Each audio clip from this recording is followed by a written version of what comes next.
Roger, go for deploy. All right, here we go.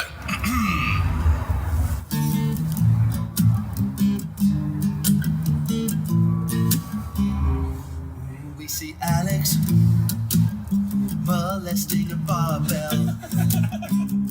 He loves it so on the low, I think he's got an obsession.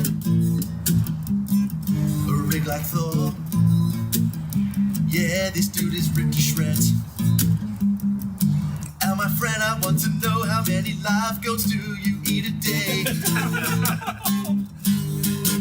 Cause you're so strong and I wanna be like you. And Bill's the same, he's fucked the words up for me. Hey, we'll start again. And Bill's the, oh, where the fuck did you get me to? Yeah. Where are we? Yeah, Keep going. Oh yeah. Cause you're so strong and I wanna be like you. And Bill's the same, he's told me he has a wank or two. Don't get me wrong, it's never been in a sexual way. There's only one thing to say, and that is, Alex, my friend, you've got a fucking nice rig. Bill likes it too, it's something that we both dig. Can you tell me how to get a rig like yours? I'm not sure how long it's gonna be to get rid of my flaws. Alright. Thank you. Welcome aboard. Let's move over to Deeks now. Hamish just Sit back for a second. yeah. So if you want to talk a bit of training and stuff, obviously, Deeks, why don't you tell us a little bit about yourself and your training and what you're up to and stuff like that? Well, sorry. Tough start. Go! I'm currently training for the GPC Nationals in June, so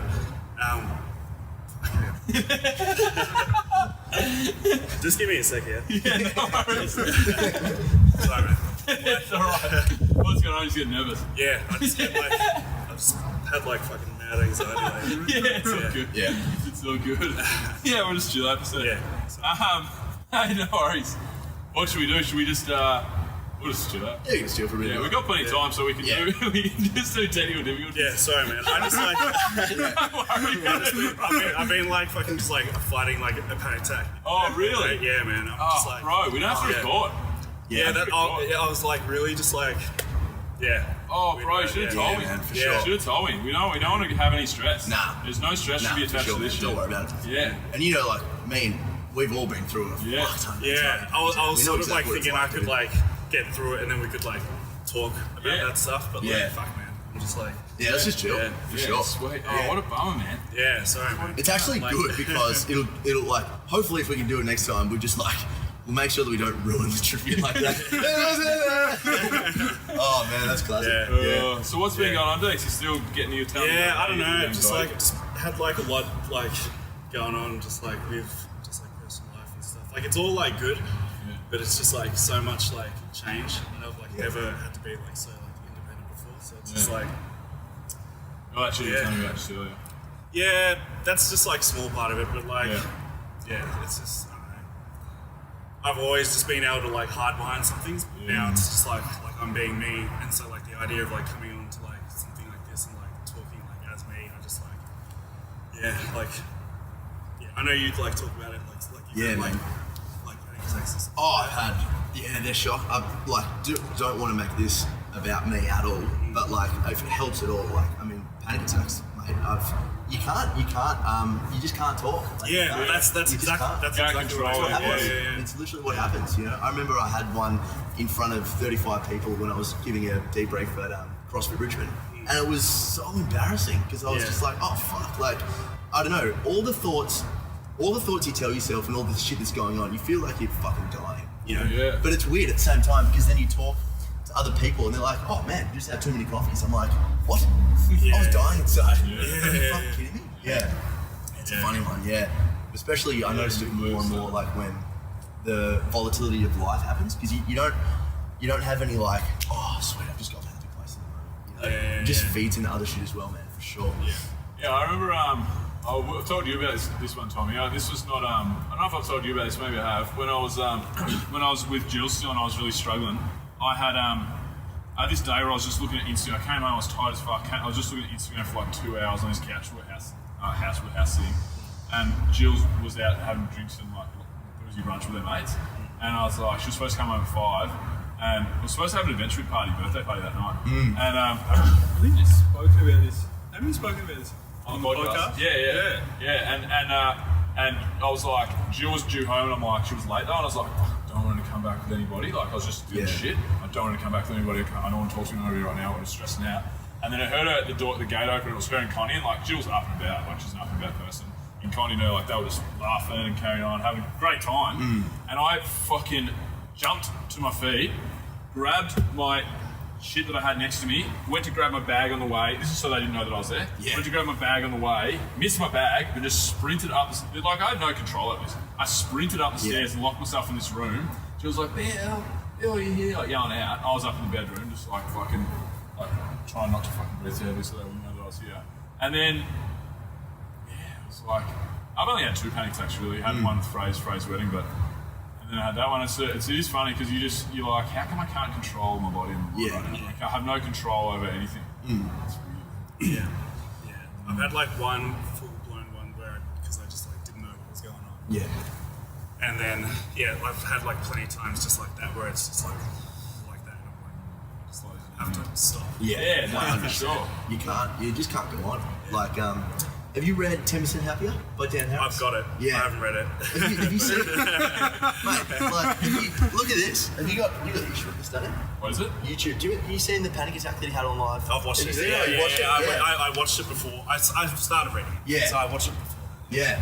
I just thought it was, like, it's the best thing that ever happened to him, having that panic attack on live. It's just like, he had to unravel some things in his life and shit, like, but ultimately, man, panic attacks, like, don't make any sense, Like, your body's just shutting down because it thinks that you're in massive danger. It's classic. Yeah. My biggest panic attack was when I was fucking at Frey's wedding, my best mate's wedding, and on the pool party day, the day after the wedding, I locked myself in the room, and I was like, I'm not coming out. I couldn't. It's so weird. Yeah. Have you ever had one, Henry? I've had like I've found that meditation has helped me heaps in because I get really stressed out in my job. Yeah. Like it's very stressful, and I've had some pretty like close calls where I've just been like to the point where I'm like, I've got to do something, and I've just been like, do you know what? I'm going to fucking stop what I'm doing, take 10 minutes, and go and sit in the car and just meditate. And like that is like I called everybody and been like, what the fuck am I supposed to do? What am I going to do? And I'm just like, what am I doing? Just go and sit in the fucking car and just chill out for a bit. Some real like points where like I like a bloke cut his tops of his fingers off at work under like him working under me. And I'm stressed out. I'm not there. I'm not even at a fucking job, and I'm like, what am I supposed to do? Like, what's going to happen? Just lick his other ones off. I always like that. Symmetry. Knobs again. Anyway, mate. Yeah. There you go, Tip. No, not to that like same extent. Like to where I can't. I mean, I don't. I really like talking. Yeah. That's definitely my biggest fear. Being like put like on the spot. And then I don't know. It's like Sure, man. Like public speaking and stuff. Yeah. And even just like someone asking me a question and I know that I'm like being videoed and stuff like that. I find it very hard to like switch off that. Yeah, sure. Yeah. I'm the same to a degree. I was for sure. I was definitely at the start when I was when we turned the mics on, like we were just freaking out. And I'm still pretty shit in front of video, but I'm a lot more comfortable now. This is alright because it's a conversation. If I'm like front of camera stuff, I freak out. If I'm like, I will Kerr, I'm always like looking away and just weird. It's just a weird concept.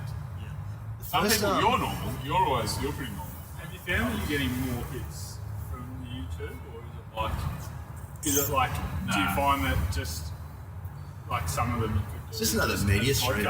Yeah, like we don't really. It's more the audio. Yeah, no, I haven't had time to try and hack our YouTube. I don't know how to, but I will. We've got a chick starting on our social media next week.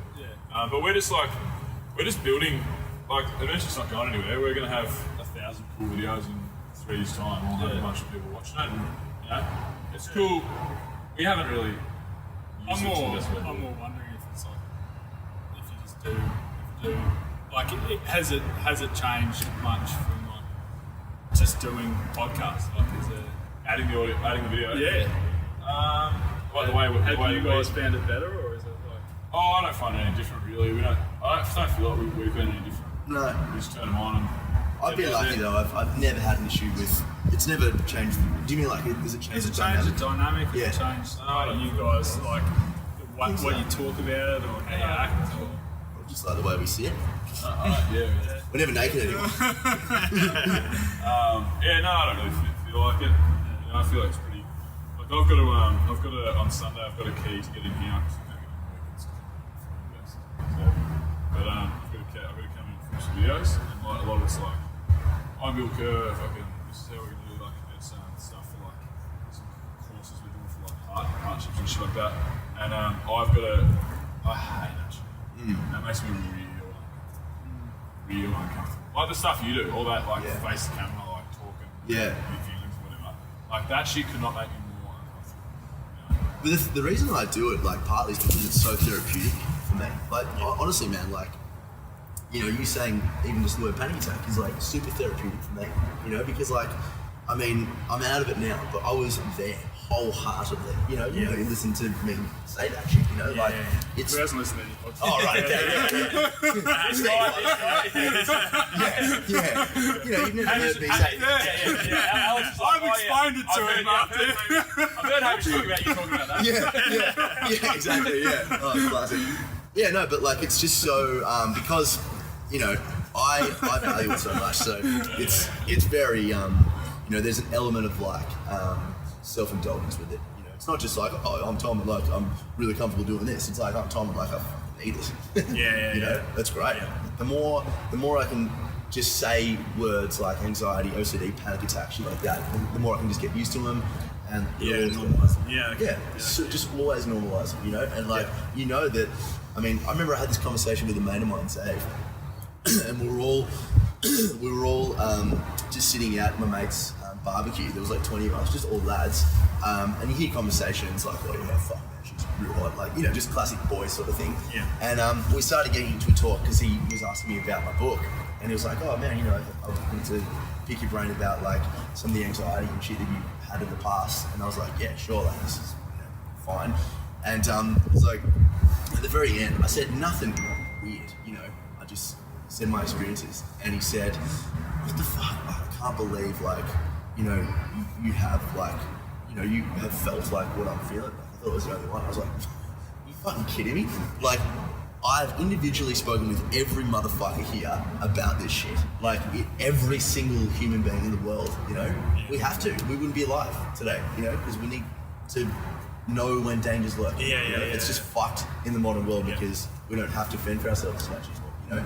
But it's just so like, you know, to normalise something, it's like you can't not normalise anxiety. Like we've all had fears, you know. It's just that's what happens, you know. I mean, you see it even as much as like, even in like the group, like all those boys like Jono and like everybody else is like seeing somebody and like doing, and we're all like. Fucking like, they're not. Yeah, I was pretty surprised by that actually.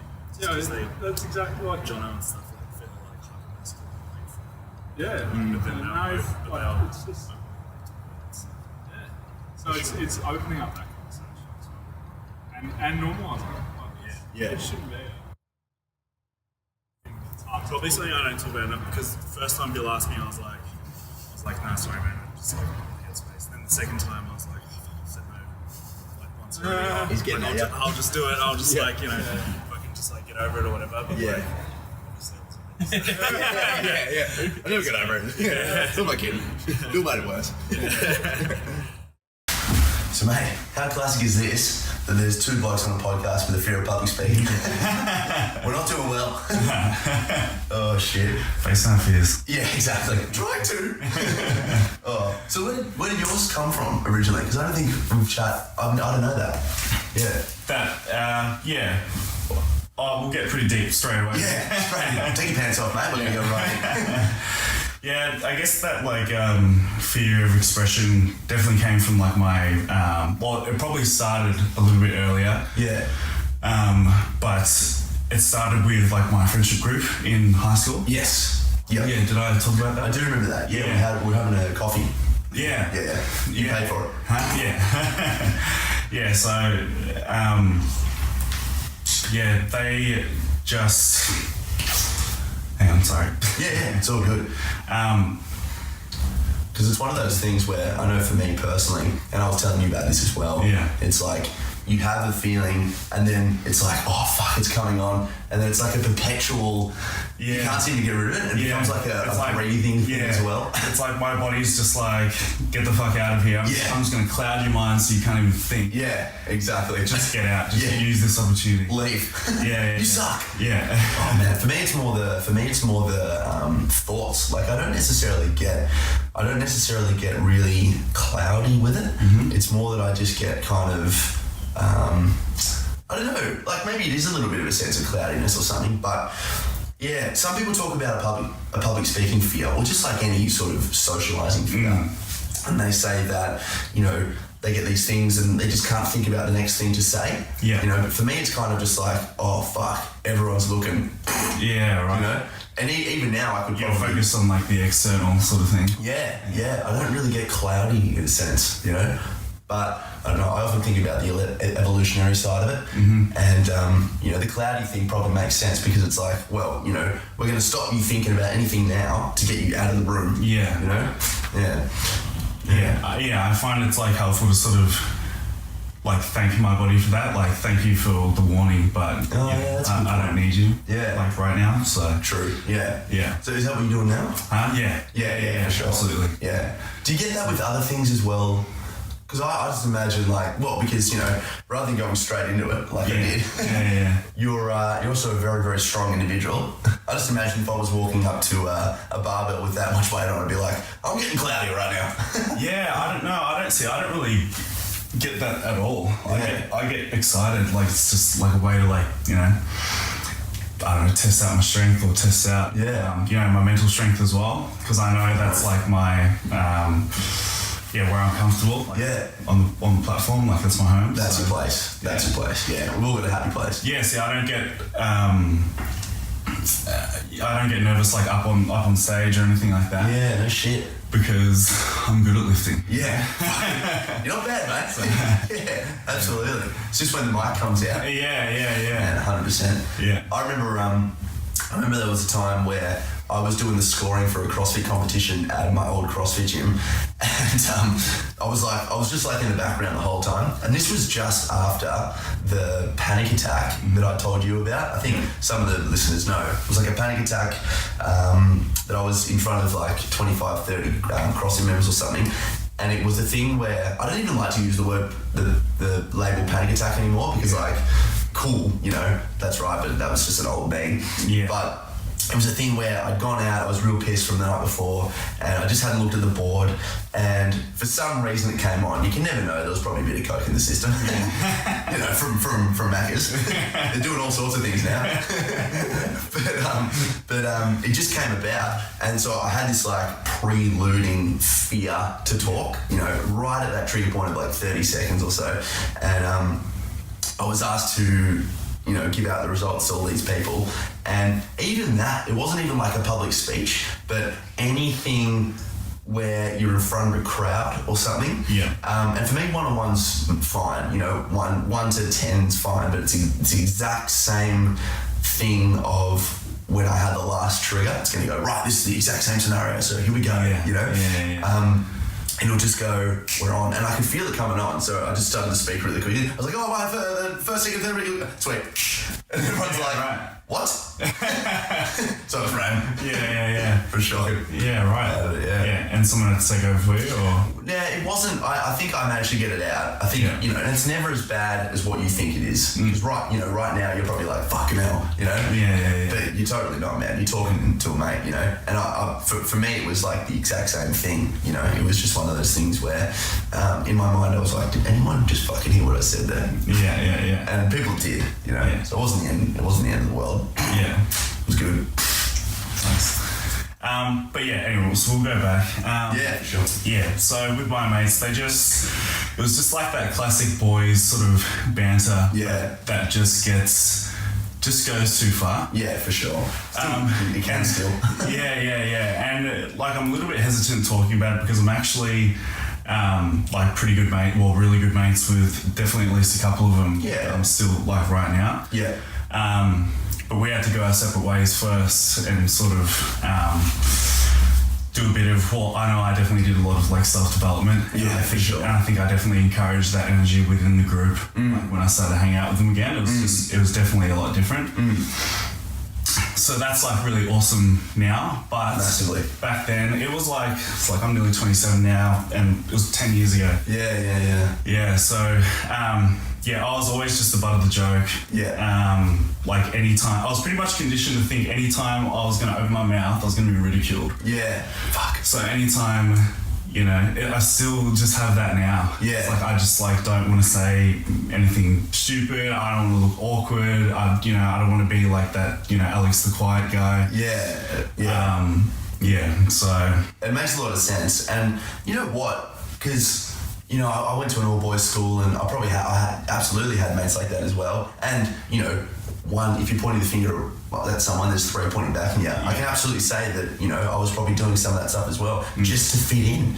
Because I had no fucking idea who I was and what it meant to, you know, try to be a good person. So I was just totally focused in what my friends were doing. Yeah. And they were probably focusing on what I was doing, you know. So it's very hard to say, I mean, that's actually fucking awesome from you to actually be like, hey, like I've just got to work on myself here and do what I need to do and find myself a little bit more, you know, at that age. Because for me, it would have been just like giving people shit, you know, because everyone was doing it, and I lacked that self-awareness, you know. Yeah. So I guess my coping mechanism was much more centered in trying to be a sheep like everyone else, as opposed to you being like, hey, you know, and you probably wouldn't have done it explicitly. You wouldn't be like, you guys are all very mean. Yeah. I'm going to go over here and meditate.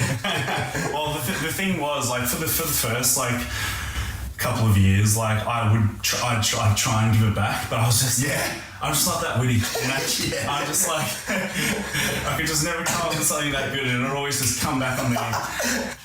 Oh, that's classic. Yeah. I'd be like, what? So that coping mechanism didn't work. Oh, that's cool. So then after a while, like after just like talking, like my mum's a great support, so I'd like talk to my mum about it, and then she'd be like, oh, well, you know, you might need to like find a new group of friends if they're not going to be understanding. Yeah. And then it was just a slow process from there, like finding a new group of mates and stuff like that. So was it? So talk us through that slow process. Like, well, I guess when did you notice that it became a really big issue? You know. Probably when. So like probably when we like started like using drugs and stuff like that. Yeah. And that was just like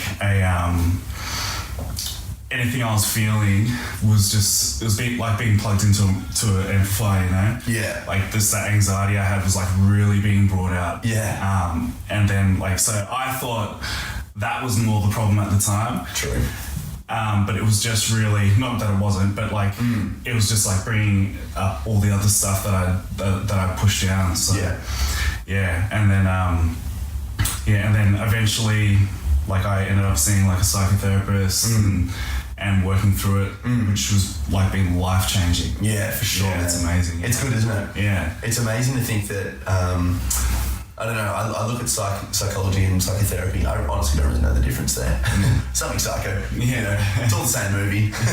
But just like an absolute game changer. And I was so hesitant before leading into it, you know, but man, it's so worthwhile to pay to have an open chat, you know? Yeah, for sure. Yeah, I think the difference for me, so a psychologist will give you like strategies to deal with like certain situations, whereas the psychotherapist that I still see, it's more of a life coach now, which is cool. Like the role has changed. Yeah.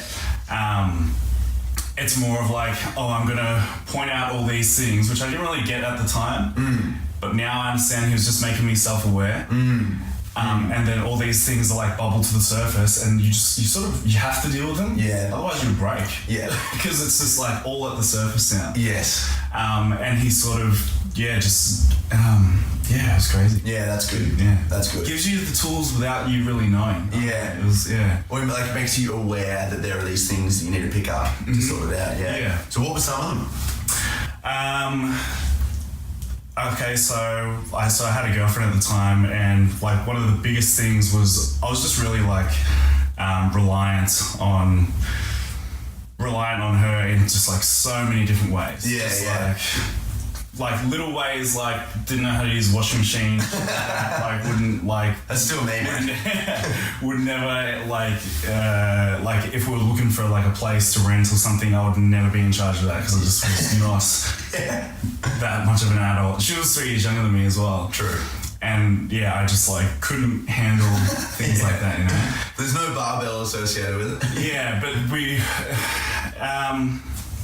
I can't think of any more examples, but it all comes down to that fear of expression. I didn't want to like express myself like in a way to like go and take charge of those things in case I mucked it up. Absolutely. Yeah. One of the biggest things going back is that because I do go cloudy, people take that as like Alex just like isn't capable, I'm going to take over and do things for him. So my mum would like massively do that for me. That makes sense. Which is sort of a part of the reason why I just like didn't know how to do any of those things really. Yeah. My girlfriend would be the same. She would just sort of like take over, and so I never really get the chance to learn really that way. So the biggest thing was having a conversation with my mum and saying, hey, look, like I know sometimes I might look sort of like a bit like hopeless. Yeah. You just leave me to figure it out Totally. because it's the only way I'm going to learn. And so I've become so much more independent since then. Probably almost went a little bit too far the other way. Someone try and help me, I'll be like, I got it. Like, dude, you're dying. They're just like, so I've had to learn how like balance, like let people in, to like let them help sometimes, but know when to take charge and just do things on my own. So for sure. Do you ever get? I know with stutterers, they say that. For exposure therapy and all sorts of things, they say that, if you're around someone who's a stutterer, don't try to finish their sentence for them and shit like that. Have you ever noticed that with like, if you start to get cloudy, people try to file you in? Yeah. Oh, that's exactly what would happen.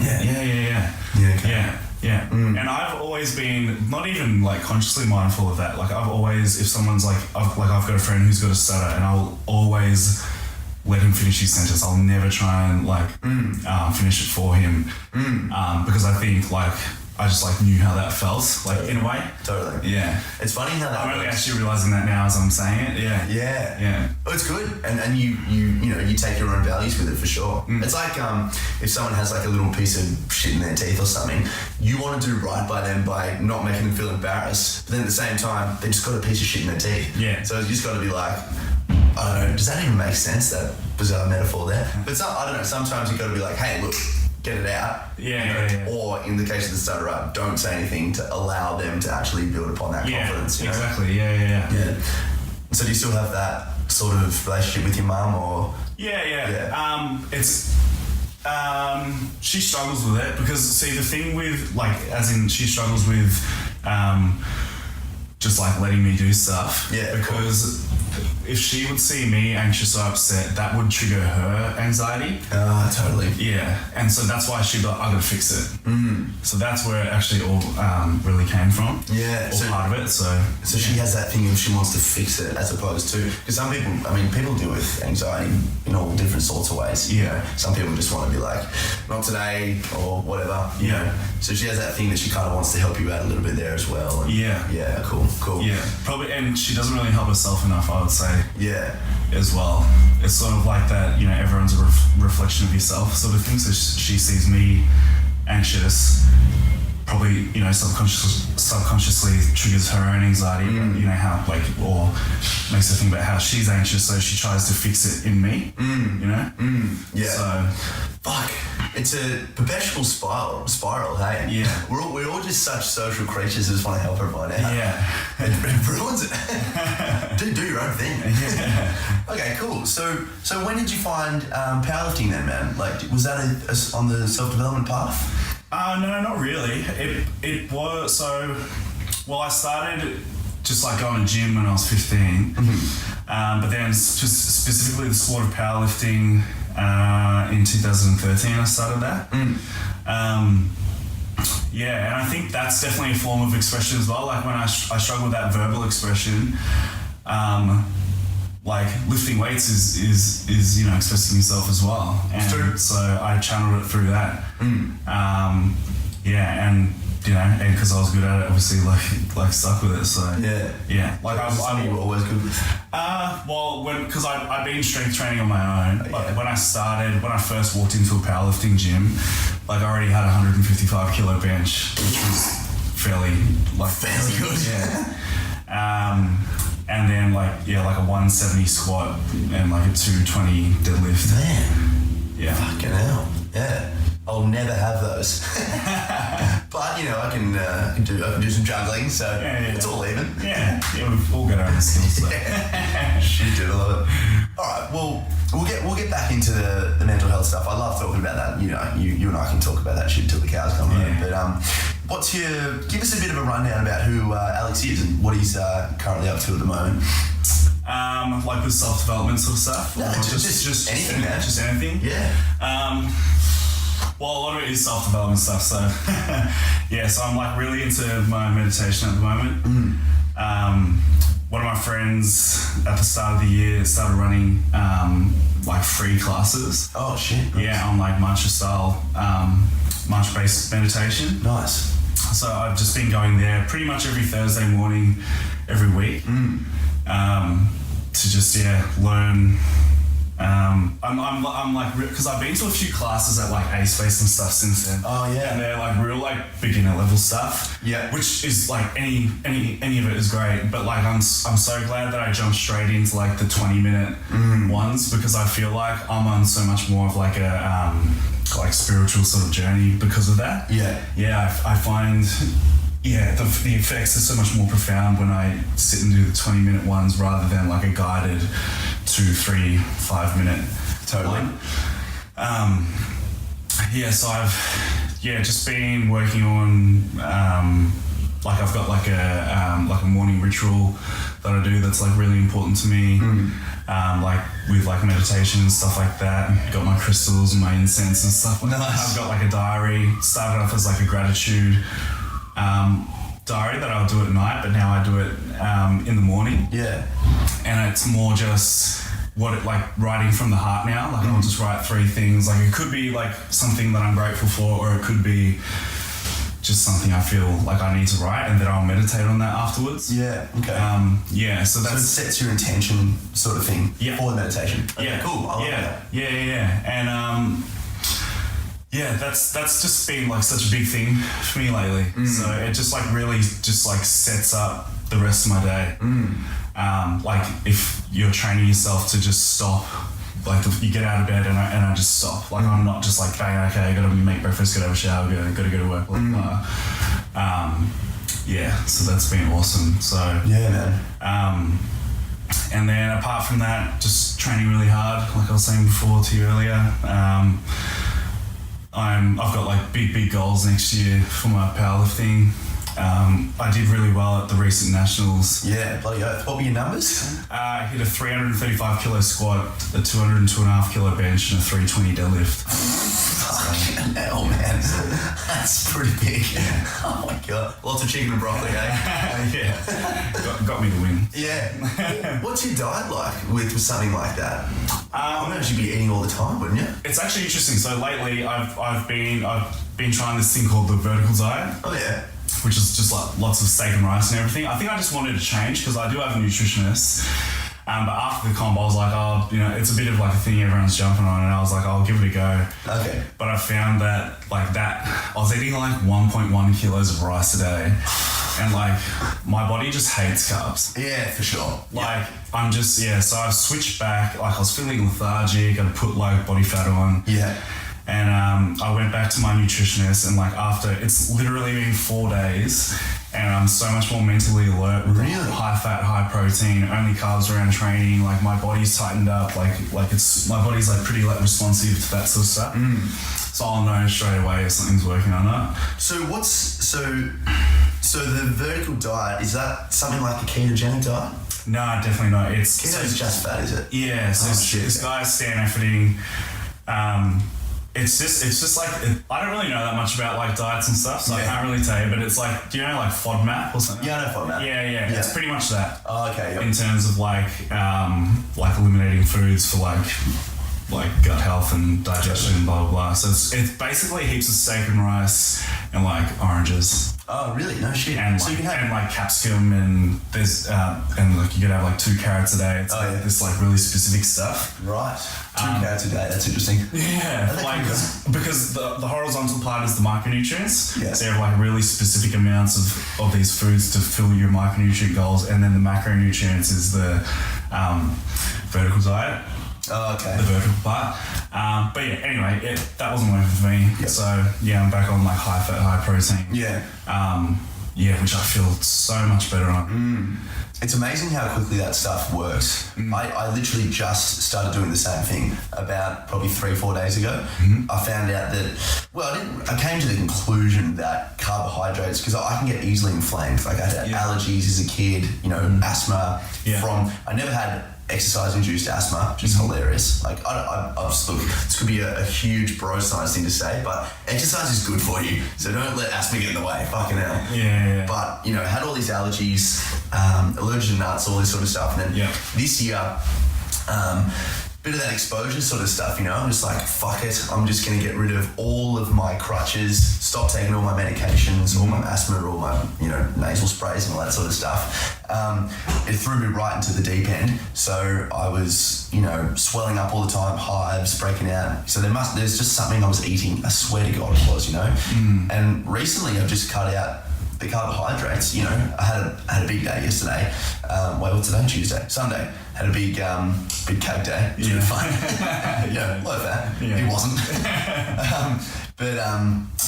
Even just from slowly getting into this process of just lots of fat, sunflower seeds, chia seeds, coconut milk, all that sort of stuff, and then just high protein as well. You feel amazing. Yeah. Fucking incredible. Yeah, well, awesome. Mental alertness is like the biggest thing for me with that kind of fat. Yeah. But it doesn't make sense to me, because I'm assuming that we would have eaten a lot of carbohydrates when we were, I don't know, a lot of people sort of think about, how were we as hunter-gatherers and stuff. Yeah, but then how mentally alert were we? Like, true. Yeah. Very much. That's a good point. Yeah, true. Yeah. So you mentioned before that you've been doing, your meditation's been more centered around spirituality and all that sort of stuff. Could you just describe what that difference is? So how would you look at it from a spiritual sense as opposed to just like a guided self-development sort of thing? Yeah, so I guess I'm not really using meditation to, I'm not really feeling that anxious or anything throughout the day. I'm not doing it to deal with like a stressful workload. I'm really lucky with the hours that I work and the job, I have my dream job basically. So I'm using it to sort of go further, I guess. And I actually don't really know what that even means. Yeah. But there's a big sexual connotation there. Yeah. Spiritual practice. Yeah, I don't know. I'm sort of just, I'm just like once or sometimes twice a day for 20 minutes, I'm just grounding myself, and I feel like I'm just peeling back layers on myself when I do it, and I'm just like uncovering who's actually under there. Yeah. I'm not doing it to just, as I was saying before, just to deal with a stressful sort of workload. I'm trying to just get deeper within, explore my inner world. Totally. I guess, yeah. Totally. Yeah. And what are you finding? I'm finding that, because I guess all the stuff that's on top of all these conditioned responses that I was talking about before, to do with expression and stuff like that, I'm finding like I'm so much more confident talking in front of like small groups and stuff like that at work. Because I'm a powerlifting coach, and we've got like a beginners course, which has like small group classes, and I'm just so much more confident and like just like so much more expressive than I ever have been when I'm talking, which is awesome. Like it's like I'm just like so aware of that when I'm doing it as well. Yeah, and I'm just like so grateful for that. That I've like, because it's been me that I've done this sort of thing. That's it. And like I've done all the work, and like I'm really at a stage now where I'm like really happy with where I'm at, but like still want to keep going. Of course, yeah. So it's awesome. It's so good. It's is it literally not the best feeling? Better than MDMA. The best feeling when you've got a genuine situation that's freaking you out, and you just go against it, and then when it's done, like even. You get to that point where you've beaten it. Yeah. So for me, with public speaking again as well, I'll be doing a presentation, I'll be doing a speech. Yeah. I'll feel it coming on. There'll be like that 30-second to 2-minute interval where I'll be like, oh fuck, this is gonna go 2 ways. Yeah. But then you beat it, and you're like, man, I really don't want them to stop me from being up here right now. Yeah. It's happiness. You're just so proud of yourself. Yeah. It's so nice to just like feel like genuinely like proud of your efforts. 100%. Because a lot of people like don't. Well, no, a lot of people don't even recognize, I believe, a lot of people don't even recognize that it's something that they'll be able to overcome. It's a thing of just, and by the way, I've got a fear of public speaking. Yeah. It's like, well... Yeah, and that's just me now. Yeah. That's just part of me. Exactly. The thing is, the fear is very perpetual. It's very spiraling, and it can overlap and integrate into other facets of life. And if there's a system or a circumstance or an experience that makes you very fearful, it's going to start to find other little things just like that, that is going to scare you as well. Even for you, just as a growing up and being the butt of a joke, and then podcasting has a bit of a fear factor to it as well. Yeah. Like if you didn't face this fear, or if you didn't do all the self-development work, it's going to start to build into other things, and then you fucking left to just your own bedroom, which is the worst extreme. Yeah, which I'm sure we've both been there before. Yeah, for sure. Yeah. So what about the so you run courses and things at powerlifting as well? Oh yeah, so a beginner program, which is, I call it my gift. Yeah. Because that's my opportunity. Because I could easily just sort of get up there and just run through it and sort of, like I was talking to a friend about it, like how, so I've got my whiteboard, and when I first started doing it, I was like, everyone's here, and I'm like, oh yep, so this and that. And I'm not even looking at them. Yeah. And then I'm like, all right, everyone gets started, and then I'll correct one-on-one as we go. Yeah. But then I was like, okay, this is like an awesome opportunity to like really practice my skills here, or to like improve like on my like not social skills, but like just coaching skills, whatever. So I started doing things like introducing myself, asking other people's names, just like practicing looking everyone in the eye when I'm speaking, and like spend like a good amount of time instructing, making sure everyone's, I've got everyone's attention, and just really utilizing that time. And it's funny because probably they're 8-week programs, and probably the first 3 I'll shit myself. Yeah. And the last few is when I've really, really used it, and I'm just so much more confident now. I've learned more about my own lifting, for sure, because of like I'm teaching things at the basic, like at the base level. Yes. And then you realize, oh shit, I'm not even doing that. Yeah. Like, you think of like the effect that's going to have in your own lifting if you affect something down here. 100%. Rather than tweaking little little toe pressure in the squat or something. Yes. Little toe pressure, is that a thing? That's a thing. Really? Yeah, for sure. Fuck, there you go. Yeah. That's a big thing for me, mate. Yeah, so that's been awesome. Awesome. Yeah, the basics program has been so good for me. It's great as well. And a lot of 99% of people, probably now a little bit more because you've just done a podcast talking about it, but 99.9% of people would have no idea that this is a fearful thing, or this is like a personal development thing for you. They just see Alex up there massive as fuck, and then just be like, oh, okay, he's just done this a million times, you know. But it's such a good little win for you. You just go home with a bit more of a, you know, spring in your step. Yeah. Like the things that I feel the best about is I walk away and I think, oh, I spoke so clearly then, like, because I would usually mumble, because I'm trying to, you know, keep my voice down. Yeah. I don't want to be heard. So yeah, those are like those little wins for me. Yeah.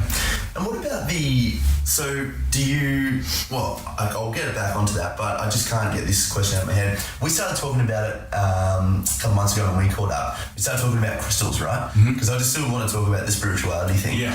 What does that mean to you? Because we got crystals right here, right? And for me, it's like a good little thing of energy, nice energy in the house, and each sort of rock has its own representation of different forms of energy. But yeah, do you hold it in things when you meditate? Or? Yeah, I've done a few different things. So I have like 5 that are like my favorites, and I have a few other ones, like bigger ones that sort of just like sit around my room, and like I know the meanings of them and everything. Like I didn't just go.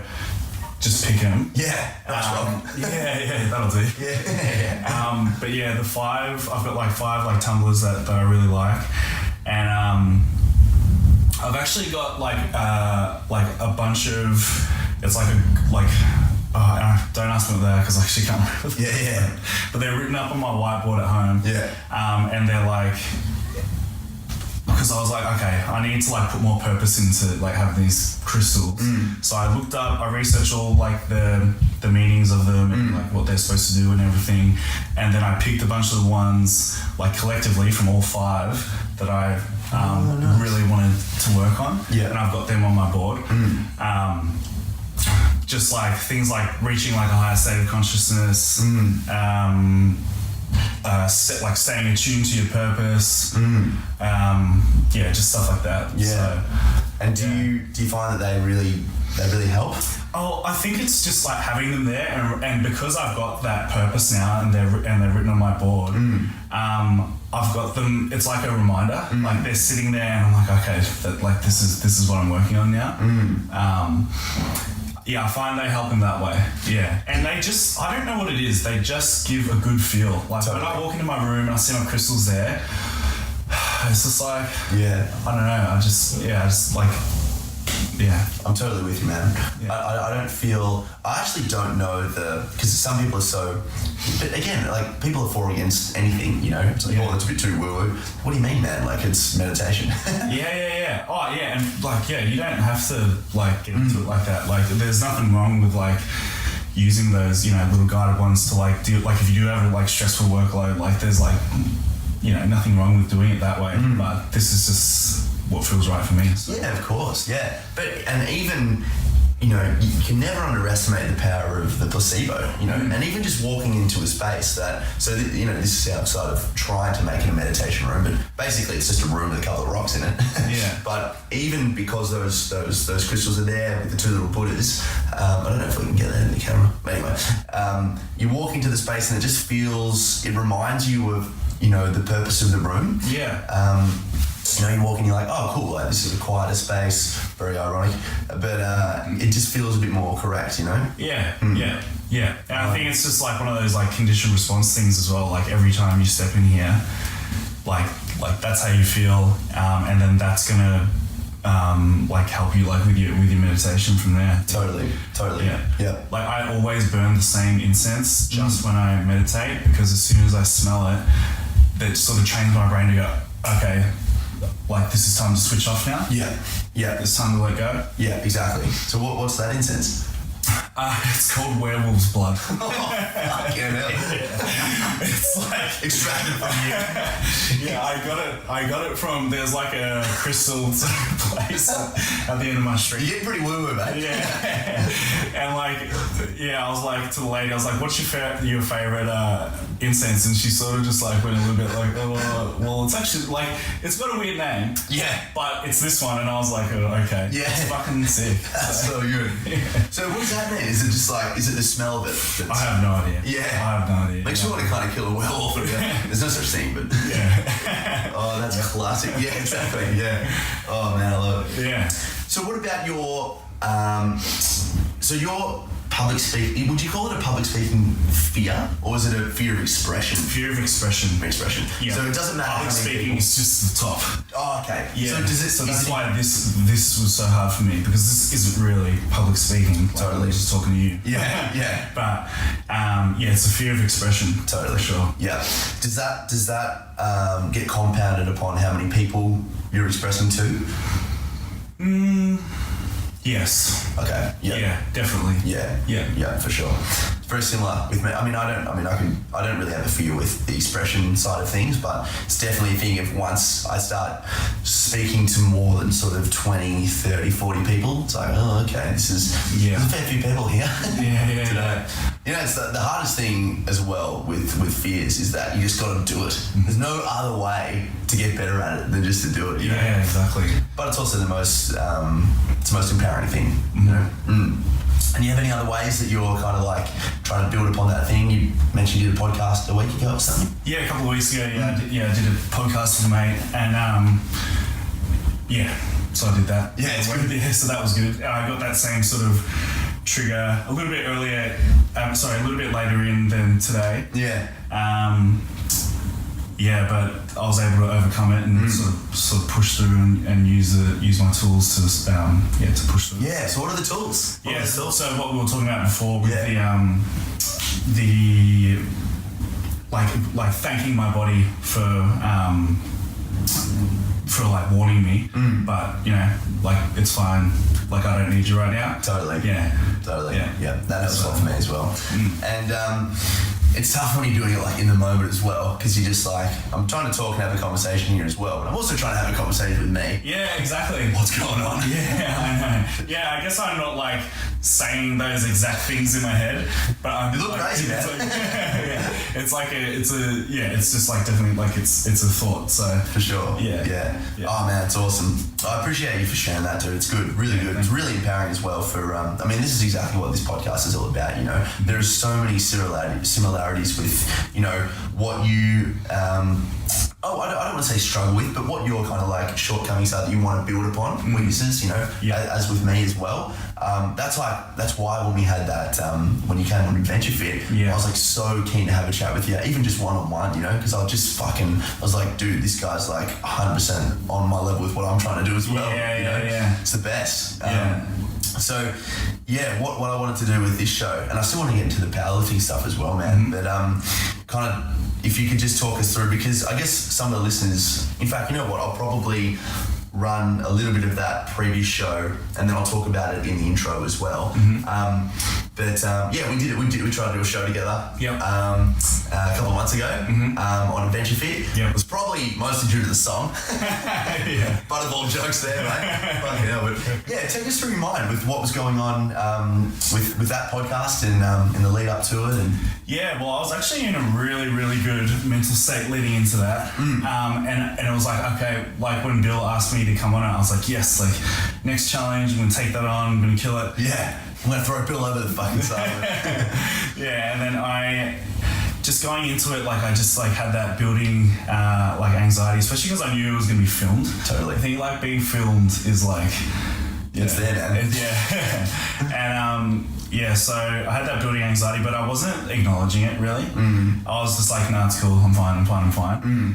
And then then when I sort of went up like into like the lobby area and then out into the balcony, and then like saw like the camera and everything, and then I'm just like, oh fuck no. Oh man, I'm so sorry. And then when you did your tribute thing, because it was like, when the spotlight is on me, that's where I'm just like, oh, and because like you're just like singing this song about me, and I'm just like, oh, I'm fucking dying. I'm dying. I'm like, don't talk to me first. And then you guys did a quick little like joke, like intro for Hamish, and then went straight to me and asked me to like introduce myself, and it was like.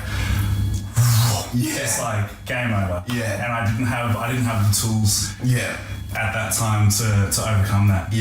So, but it was something that needed to happen for sure, because like I wouldn't be here now if that sort of didn't happen. And like that happened, and then afterwards I thought, okay, I need to deal with this, and then like come up with some tools to deal with it. Yeah. And then I wouldn't have been able to go on, you know, my mate's podcast or come back on to this one. Yeah. That's awesome, man. Yeah, so that's how I like to flip my perspective on that. I don't really judge myself for being like, oh fuck you idiot, like you fucked that up. Yeah. I was like, okay, that needed to happen. So like, what can I learn from this and take it on to the, you know, forward from there.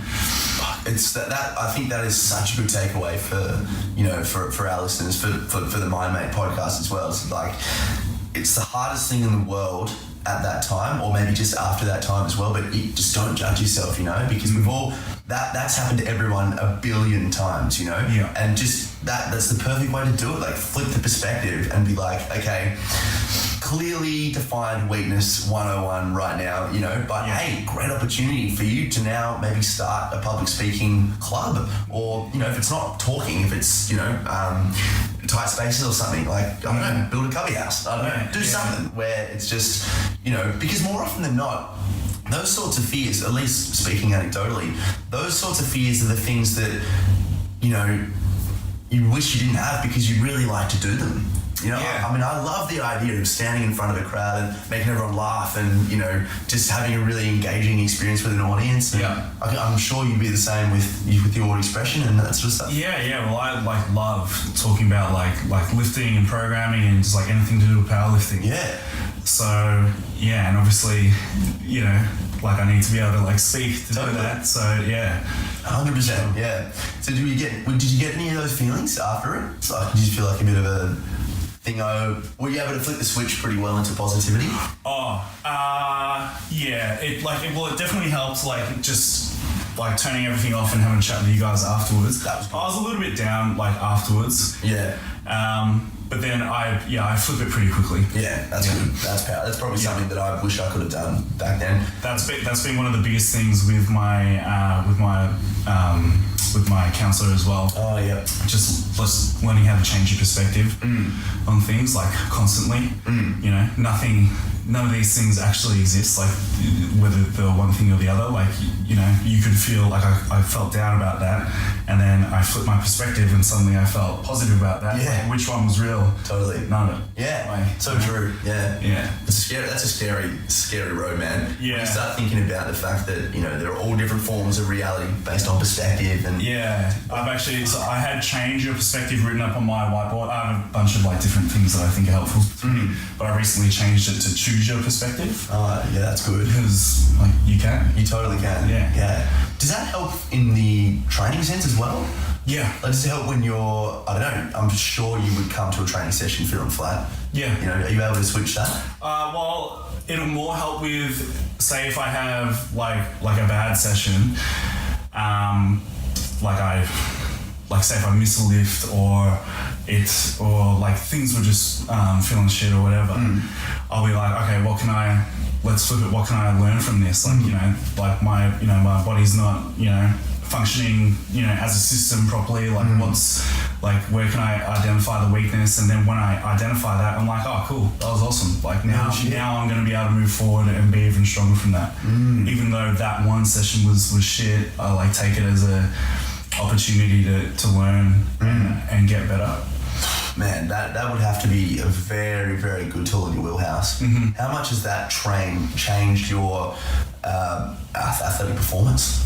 Yeah, well, hugely. Yeah, especially like on comp day using this sort of stuff. Because that was the thing. Like I'd have like really good training preparations, but then I'd get to comp day, and that fear of expression would come in, not really on the platform, but just socially, like being in a room full of powerlifters and everything, and I was so taken away by that. Yeah. So just like learning how to, I guess, so this is probably more like the meditation, like bringing it back sort of thing, rather than flipping your perspective. But like to me, that all that stuff is it's all like tied in for me. Totally. Just like learning how to bring it back and like be the observer and stuff like that. So, and I guess in terms of like on comp day with flipping your perspective, like I'm always like judging like how people are like looking at me, or like, you know, just like the or not looking at me, but just like the conversations I'm having with people, and then I would sort of flip it and think, well, actually, they're probably feeling like it's pretty common for like powerlifters to feel like pretty like, you know, have that social awkwardness. Yeah. Like a lot of us get into it for like the same sort of reasons. Oh, really? So I'm reading like their, like how closed off they are as like, oh, they don't want to talk to me as, but then I flip it and I'm like, actually, they're probably just like feeling just the same as me. 100%. We're all so insecure all the time. Yeah. We all just want to survive. We just want to fucking eat and survive. Yeah. You know, and we're just like freaking out about how we can get those things. You know, that's funny, man. The first time I met you was at the powerlifting comp at the Melbourne Exhibition Centre, and I remember thinking, fuck, this guy's big. And I was like, hey bro, like how's it going? We had like a friendly chat, but I was like, I remember having a thought of like, man, if I say the wrong things, they're gonna beat the fucking thing. Like obviously not as in like you genuinely would, but I remember like, it's funny, you have that thing, you have on your side, it's kind of like, shit, you know, do I look closed off right now, yada yada yada, and on my side I'm like, this guy's a hell of a lot bigger than I am. Yeah. Just classic insecurities. Yeah, it's hilarious. Sure. Yeah. I probably should work on my rig a little bit more. So let's move on to the powerlifting stuff, man, because this is just equally fascinating for me, you know. We spoke to Ed Cohen, yes. He's going to hate me for ever since that. Greatest of all time. George W. That's just Ronald Merck. Oh, God, that's just shocking. Ed Cohen. We spoke to Ed Cohen on that day, actually, I think the day that I met you. And he spoke about the fact that, like, his greatest, I guess, what he used that really changed his training up the most was he would spend a whole summer just focusing on, like, a specific accessory, or he would just do accessory-based training. If he had a weakness, he would do like a heavy abs deadlift, and he would look back on it, he'd speak to his coach, and maybe it was his lower back that was the weaker part, and then he would just pump the shit out of his lower back, and then eventually he would just keep building. What's something that you do because I imagine that you would reach a plateau of strength, and then it would just be very, very hard to overcome that. What's your take on that? Yeah, so it's all about being like technically proficient, like at that level. That's the thing. Like if you have good programming, like well-structured programming, like well thought out, the only thing standing in your way there is technique, in my opinion. Like if you're working hard and you're eating properly, all that sort of stuff. So that's how I'm identifying my weaknesses. So I think, Ed, I listened to that podcast. Yeah. And he was sort of saying that he sort of and I've listened to a bunch of stuff from Ed Cohen. And he sort of targets his weaknesses through different exercises, whereas I will target my weaknesses and sort of try and just improve the movement. Yep.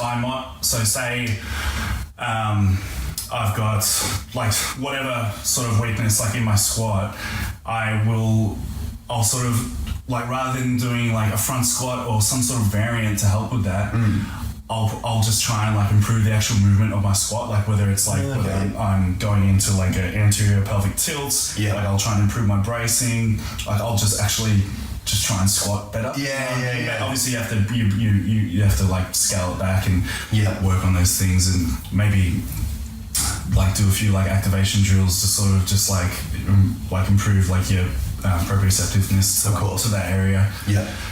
Okay, so run us through like a typical session then. Like how long was, so you're not training today? Are you training today? Yeah, I'll train a bit later, A little train, okay. Yeah. So including all of the, proprioceptiveness, the warm-ups, the drills, and then, the actual session itself, what does that look like for you? So first thing I do, so I start with like my like sort of mobility sort of stuff. I always start with like extension stuff for the spine. Okay. Because like even like look at me now, sort of like flexing forward. Totally. Like I do all like bunch of like cervical stuff. Like all through my thoracic, lumbar, just like taking everything into extension. And then I sort of build from there, like do mostly just like core and glute like activation stuff. Any other stuff, like any other activation drills I might do, like will be dependent on like if something's not feeling that great that day, and I'll be like, okay, something's lacking here, okay, I'll do that. But the other stuff, like the core and the glute stuff, are like staples. Okay. And then that'll take about 20 minutes, and then I'll get into my session. Sessions usually take around 2 hours, and it depends what phase of training I'm in. Like usually it'll be like either a squat day or a bench day or a deadlift day. But recently, because I've just come out of a comp, I'm doing fairly like non-specific sort of training. So like I'll do my bench with like my feet up in the air and stuff like that. And working on conditioning as well, so like manipulating like the rest times. Oh yeah, nice. Yeah. So like yesterday I did like pause squats, like bench press and like deficit conventional deadlifts. Yeah. And then Did you get on the No, I do, yeah. A couple times a week, yeah. I've got to do like arms and shoulders and stuff like that. Yeah. Got to. Yeah. You look good, mate. For sure.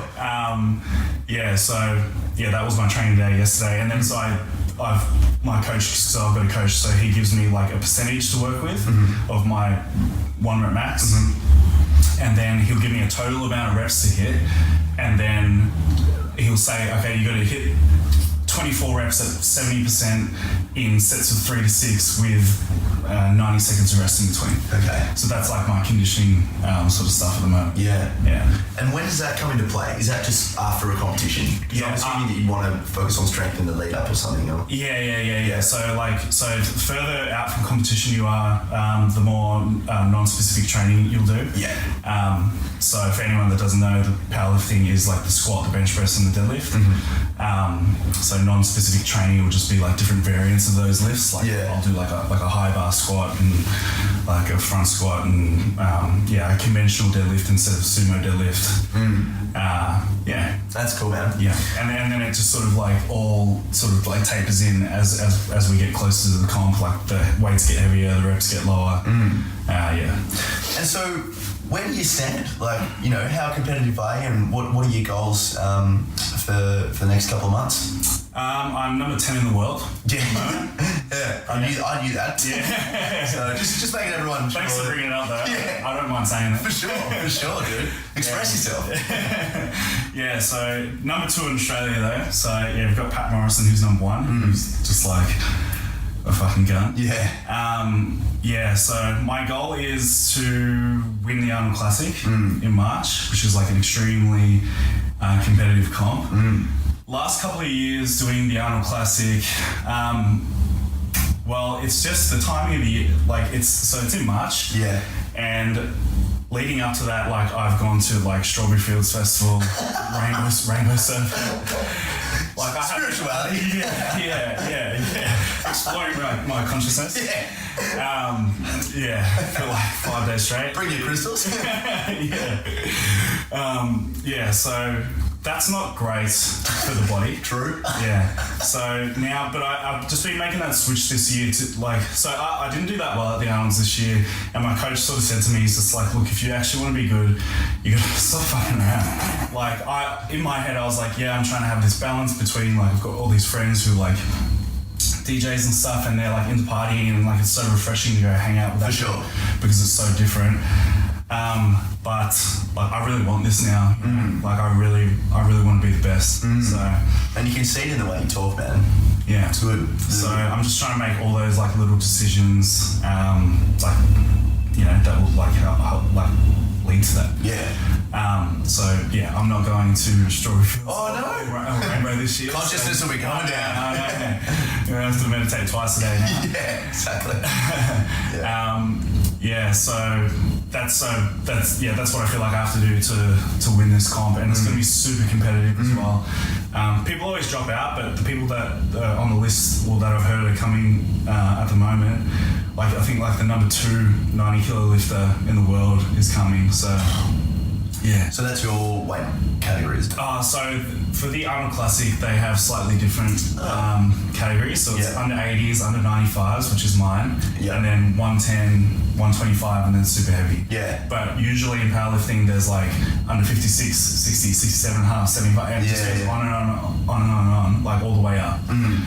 So they're trying to because the competition is so watered down. So they're trying to like increase the level of competition by having less weight classes. That makes sense, yeah. And so the Arnold Classic is a competitive competition as well. Yeah. Because I would have thought that it's the most competitive competition. Is it really? Yeah. Okay. So do you have a Worlds or a?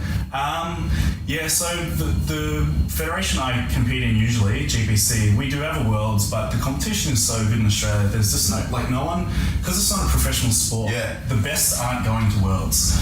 Like it's in Hungary this year. Yeah. It's probably just going to be a bunch of Hungarians. True. And neighbouring countries. Hungry Hungarians, yeah. Yeah. Okay. So, that's just not something I would even think of doing. And it'd be cool because I assume, I imagine that Arnie'd be there and... Yeah, Arnie's always there. Yeah, that's mad. Yeah. Yeah. Beat it for him. Huh? That'd be sick. Yeah. Great, man. Cool. Yeah. Well, I don't know. I'm pretty happy with that. That was awesome, man. I'm happy with that. Yeah. Thanks for giving me the opportunity. Yeah, dude, I fucking loved it. Yeah, it was so good. We'll have to get you back on the show again, man. As always, love it. We can go into all different sorts of things for sure. Is there anything you want to plug? Just my Instagram, I guess. Alex Deken, DEKENPL. Definitely. I own my gym, PTC South Melbourne. So for sure. You guys do a lot of good stuff down there, and if you got a lot of our listeners are in Melbourne as well. So if you guys are ever interested in getting into powerlifting as well, which is something that I'd love to get into, you can head down there and you guys do one-on-ones and PTs and things. Yeah, we have heaps of different options. So yeah. Awesome. Yeah, dude, cool. Thank you so much, man. Thanks, man. Awesome. And that's a wrap. Discovery Roger, go for deploy.